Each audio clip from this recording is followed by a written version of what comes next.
दोस्तों, आज हम बात करेंगे फ्रीक्वेंट आइटम सेट माइनिंग के बारे में। ये डेटा माइनिंग का एक बहुत ही इंपॉर्टेंट टास्क है, जहां हम ये पता लगाते हैं कि डेटा सेट में कौन से आइटम्स ज्यादातर साथ साथ आते हैं। ये इंफॉर्मेशन बहुत काम की होती है, जैसे market basket analysis, recommendation systems और अनोमली डिटेक्शन में। लेकिन जैसे जैसे डेटा सेट्स बड़े होते जाते हैं, वैसे वैसे traditional frequent item set mining algorithms को स्केलेबिलिटी चैलेंजेस का सामना करना पड़ता है। स्केलेबिलिटी का मतलब है कि कोई एल्गोरिदम कितनी एफिशिएंटली बड़े डेटा सेट्स को हैंडल कर सकता है। आज के समय में डेटा इतनी तेजी से बढ़ रहा है कि एल्गोरिदम्स को स्पीड और एक्यूरेसी से समझौता किए बिना huge amounts of information process करने में सक्षम होना चाहिए। आजकल लार्ज डेटा सेट्स बहुत कॉमन हो गए हैं, चाहे वो ई कॉमर्स हो, सोशल मीडिया हो या फिर साइंटिफिक रिसर्च हो। इन डेटा सेट्स का एनालिसिस करके हम हिडन पैटर्न्स, ट्रेंड्स और इनसाइट्स को समझ सकते हैं। उदाहरण के लिए, ई कॉमर्स डेटा एनालिसिस में एक ऑनलाइन रिटेलर के पास लाखों ट्रांजैक्शंस हो सकते हैं। इस डेटा में फ्रीक्वेंट आइटम सेट्स डिस्कवर करके ये आइडेंटिफाई किया जा सकता है कि कौन से प्रोडक्ट्स अक्सर साथ खरीदे जाते हैं, जिससे रिटेलर प्रोडक्ट प्लेसमेंट को ऑप्टिमाइज कर सकता है, रेलेवेंट आइटम्स रिकमेंड कर सकता है और मार्केटिंग कैंपेन्स को पर्सनलाइज कर सकता है। ऐसे बड़े डेटा सेट्स को हैंडल करने के लिए स्केलेबल एल्गोरिदम्स बहुत जरूरी होते हैं। स्केलेबिलिटी के बिना डेटा एनालिसिस बहुत टाइम कंज्यूमिंग, रिसोर्स इंटेंसिव और शायद इम्पॉसिबल भी हो सकता है। Traditional frequent item set mining algorithms जैसे कि एप्रियोरी को बड़े डेटा सेट्स के साथ डील करते समय काफी चैलेंजेस का सामना करना पड़ता है। एक बड़ा चैलेंज है high computational cost. Apriori based algorithms को डेटाबेस के मल्टीपल स्कैन्स करने पड़ते हैं ताकि कैंडिडेट आइटम सेट्स जनरेट हो सकें और उनकी फ्रीक्वेंसीज चेक की जा सकें। जैसे जैसे डेटा सेट का साइज बढ़ता है, यह प्रोसेस कॉम्प्यूटेशनली एक्सपेंसिव होता जाता है। एक और चैलेंज है मेमोरी यूजेज। एफपी ग्रोथ जैसे एल्गोरिदम्स जो फ्रीक्वेंट पैटर्न्स को रिप्रेजेंट करने के लिए ट्री बेस्ड डेटा स्ट्रक्चर्स का यूज करते हैं, बड़े डेटा सेट्स और high number of frequent item sets के साथ डील करते समय बहुत ज्यादा मेमोरी कंज्यूम कर सकते हैं। इससे मेमोरी ओवरफ्लो या स्लो परफॉर्मेंस हो सकता है। Section 4. Efficient and Scalable Algorithms. In this section, we will delve into the intricacies of creating algorithms that are not only efficient but also scalable to handle large data sets. Scalability challenges से निपटने के लिए researchers ने frequent item set mining के लिए कई efficient और scalable algorithms develop किए हैं। ये एल्गोरिदम्स डेटा माइनिंग प्रोसेसेस को अधिक प्रभावी और तेज बनाते हैं। एफपी ग्रोथ एल्गोरिदम इसका एक अच्छा उदाहरण है। यह एल्गोरिदम डेटा माइनिंग में एक महत्वपूर्ण भूमिका निभाता है। ये एप्रियोरी एल्गोरिदम को ऑप्टिमाइज करता है, एक कॉम्पैक्ट डेटा स्ट्रक्चर बनाकर, जिसे एफपी ट्री कहा जाता है। एफपी ट्री डेटा को एक स्ट्रक्चर्ड और कंप्रेस्ड फॉर्मेट में स्टोर करता है। यह स्ट्रक्चर फ्रीक्वेंट पैटर्न्स को एक कंप्रेस्ड फॉर्मेट में स्टोर करता है, जिससे मेमोरी कंजम्पशन कम होती है और माइनिंग प्रोसेस स्पीड अप होता है। यह डेटा प्रोसेसिंग को अधिक एफिशिएंट बनाता है।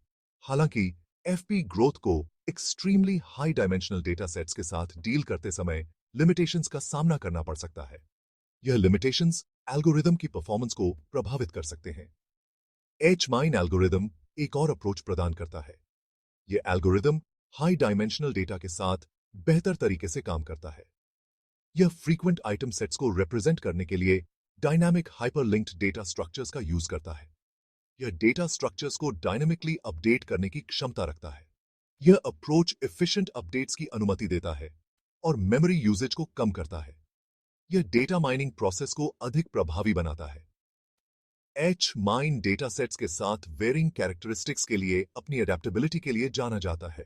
यह एल्गोरिदम विभिन्न प्रकार के डेटा के साथ आसानी से अडेप्ट हो सकता है। यह डेटा डिस्ट्रीब्यूशन के बेस्ड पर अपने डेटा स्ट्रक्चर्स को डायनामिकली एडजस्ट करता है। यह फ्लेक्सिबिलिटी डेटा माइनिंग प्रोसेसेस को अधिक रोबस्ट बनाती है। अमी है। Section 5. Search Space Reduction Techniques. In this section, we will explore various methods and strategies that are employed to reduce the search space in data mining, making the process more efficient and scalable. Efficient algorithms के अलावा frequent item sets के search space को कम करने की techniques scalability के लिए बहुत जरूरी हैं।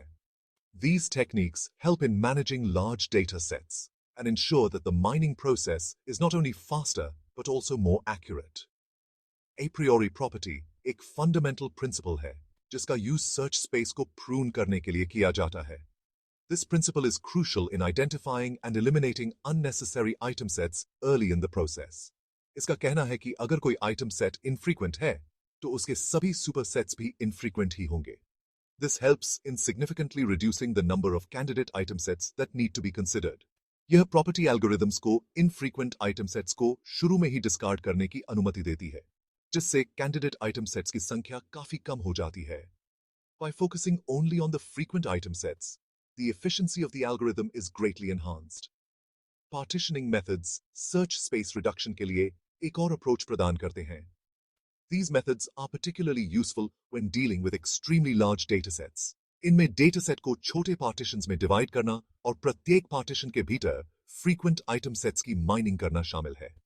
This division allows for more manageable chunks of data to be processed individually. फिर इन local frequent item sets को merge करके global frequent item sets generate किए जाते हैं. This merging process ensures that the final results are comprehensive and accurate. Partitioning memory footprint को कम करता है और parallel processing की अनुमति देता है. This not only speeds up the mining process, but also makes it more efficient by utilizing available resources effectively. Section 6. Real-world applications. In this section, we will explore how efficient and scalable frequent item set mining algorithms are utilized in various industries to solve real-world problems. Efficient and scalable frequent item set mining algorithms के कई real-world applications हैं. These algorithms help businesses make data-driven decisions by uncovering hidden patterns and relationships within large datasets. Retail में market basket analysis का use उन products को identify करने के लिए किया जाता है जो अक्सर साथ खरीदे जाते हैं. This analysis helps retailers understand customer purchasing behavior and preferences. यह information retailers को product placement को optimize करने, effective cross-selling strategies design करने और customer recommendations को personalize करने में मदद करती है. By leveraging this data, retailers can enhance the shopping experience and increase sales. उदाहरण के लिए, अगर customers अक्सर bread और butter साथ खरीदते हैं, तो एक retailer इन items को एक दूसरे के पास place कर सकता है और जब इन्हें एक साथ खरीदा जाए, तो discount दे सकता है. This not only boosts sales but also improves customer satisfaction. Banking में frequent item set mining को fraud detection के लिए apply किया जा सकता है. By analyzing transaction data, banks can identify suspicious activities and prevent potential fraud. Transaction patterns का analysis करके financial institutions transactions के unusual combinations को identify कर सकते हैं, जो fraudulent activity को indicate कर सकते हैं. This proactive approach helps in safeguarding customer accounts and maintaining trust. उदाहरण के लिए, किसी अकाउंट से large withdrawals, international transfers और online purchases की frequency में अचानक वृद्धि होना एक red flag हो सकता है. Identifying such patterns early can prevent significant financial losses and protect customers from fraud. Section 7. Conclusion.